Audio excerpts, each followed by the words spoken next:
आज का दिन मानस नेशनल पार्क के लिए बहुत ही शुभ दिन है। आज हम लोगों ने 3 प्रोग्राम रखा है।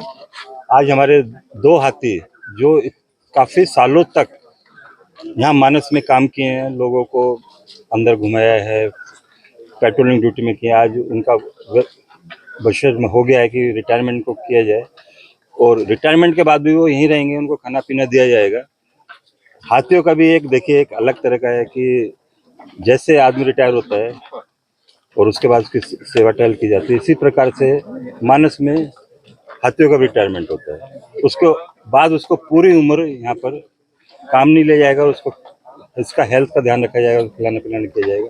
इसी के साथ ही 4 नए बच्चे जो ट्रेंड हैं, वो 5 बच्चे जो ट्रेंड आफ्टर ट्रेनिंग वो इंडक्ट हुए हैं यहाँ पे मानस के लिए। तो एक तो प्रोग्राम ये है, दूसरा प्रोग्राम अभी मॉर्निंग में करके हैं पिग्मी योग। पिग्मी योग का गिनीज बुक में रिकॉर्ड है, ये सबसे स्मॉलेस्ट पिग है वर्ल्ड का।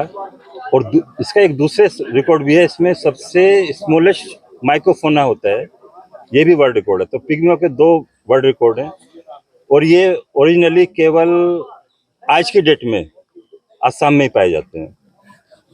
आज से करीब 30 साल पहले ये काफ़ी एक्सटिंक्शन की कगार पर पहुंच गए थे और यहाँ से फर्स्ट टाइम मानस से ही 6 पिग्मी योग लेकर कंजर्वेशन ब्रीडिंग जो वशिष्ठा में है वहाँ पे ले जाए गए थे। उसके बाद 3 और 1 टोटल 10 पिग्मी योग ले जाके वहाँ पे ब्रीडिंग सेंटर शुरू किया और उस ब्रीडिंग सेंटर से जब वो थोड़े बड़े हो जाते हैं उसके बाद हम इनको वाइल्ड में रिलीज करते हैं। कितना हाथी को रिटायरमेंट किया है?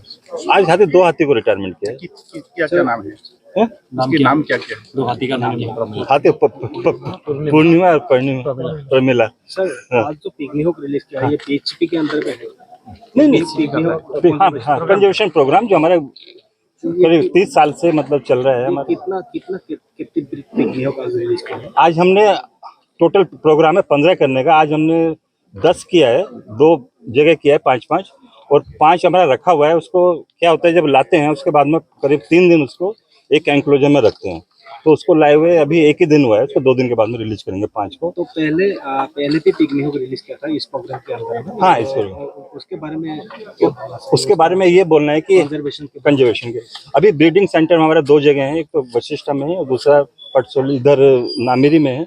वहाँ मिला के अभी करीब 100 हमारे पास पिग्मी योग हैं और अभी आसाम में मानस में करीब 100 के करीब हैं और ओरांग में हमारे करीब 300 पिग्मी योग, 100 हमारे कैप्टन, तो टोटल मिला के करीब अराउंड 500 पिग्मी योग हमारे पास हैं। तो ये बहुत बड़ा अचीवमेंट है कि आप मतलब 10 पिग्मी योग जो बचे थे उसको आपने कैप्टिव ब्रीडिंग करा के कगार तक ले आए हैं। और सबसे बड़ी चीज़ है, ये पिग्मी योग केवल आसाम में ही पाया जा रहा है, पूरे वर्ल्ड में। अगर ये प्रोग्राम स्टार्ट नहीं होता तो पिग्मी योग कब का एक्सटिंक्ट हो चुका होता। मानस में अभी इस तरह कितने होने का एक्सपेक्टेशन? मानस में करीब 100, हाँ करीब 100 है वर्ल्ड में और 15 ये रिलीज होंगे। 26 में ये पिग्मी योग रिलीज का फर्स्ट प्रोग्राम? हाँ, ये फर्स्ट प्रोग्राम है पिग्मी योग। तो और तीसरा हमारा प्रोग्राम है, जैसे आप जानते हैं ग्रासलैंड। कुछ फायदा होगा ना सर इससे जो रिलीज क्या है? रिलीज का देखिए वो स्पीशीज बच गया है। जैसे आपके राइनो से क्या फायदा है, राइनो है यहाँ पर, अगर इसको नहीं बचा तो राइनो एक्सटिंक्ट हो चुका होता है। तो ऐसे पिग्मी हॉक जैसा स्पीशीज, स्मॉलेस्ट पिग, तो वो सिर्फ अगर कंजर्वेशन ब्रीडिंग नहीं करेंगे और उसको वाइल्ड में नहीं छोड़, केवल कंजर्वेशन ब्रीडिंग अगर अपने पास रखने से नहीं होगा, उसको वाइल्ड में छोड़ना पड़ेगा और धीरे धीरे यहाँ का पॉपुलेशन बढ़ेगा और ये सिर्फ ग्रासलैंड में रहता है। और तीसरा हमारा प्रोग्राम है आज ग्रासलैंड का एक नर्सरी का इनोवेशन करने के लिए, जो एक कैंपा के फंड से बनी है। 1 हेक्टेयर का नर्सरी है। आप इसमें करीब जो लोकल 16 स्पीशीज ऑफ ग्रासेज हैं वहाँ ग्रो की गई है। आप जानते हैं वाइल्ड लाइफ के लिए जंगल जिसको बोलते हैं वुडलैंड और ग्रासलैंड दोनों का जरूरत होता है। केवल पेड़ होने से वाइल्ड लाइफ नहीं होगा, ग्रासलैंड चाहिए। और ग्रासलैंड अगर बहुत आपका बैलेंस्ड इकोसिस्टम है तो आपका 50% ग्रासलैंड और 50% आपका वुडलैंड होना जरूरी है।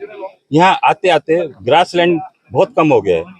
उसका मेन रीजन है कि सेमल घास आके उसको पूरा ग्रासलैंड को कवर कर लेता है।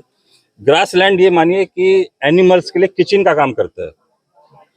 सारा हर्बीवोर्स ग्रासलैंड के ऊपर फीड करेगा मैक्सिमम, और उसके ऊपर ही कार्निवोर्स फीड करेगा। तो अगर आपका ग्रासलैंड अच्छे से नहीं होगा, बचा के नहीं रखेंगे, तो हमारा फॉरेस्ट एरिया मतलब जो वाइल्ड लाइफ का है उसके लिए बहुत खराब चीज है।